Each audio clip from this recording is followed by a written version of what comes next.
3.5 വർഷം മുൻപാണ് അർജുൻ മനാഫിന്റെ അടുക്കലെത്തിയത്.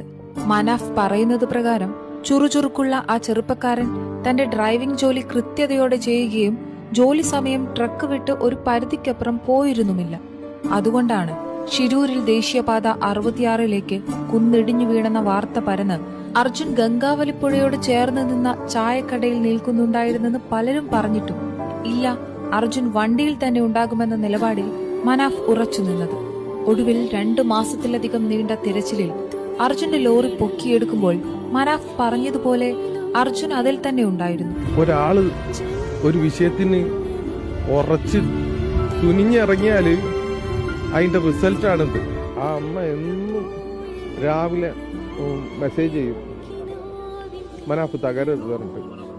അതിനുള്ള ഉത്തരവായി. തോൽക്കാനുള്ള മനസ്സില്ല, അവനെ കൊണ്ടേ പോരൂ എന്ന് മാധ്യമങ്ങൾക്ക് മുമ്പിൽ അയാൾ ആദ്യം മുതൽ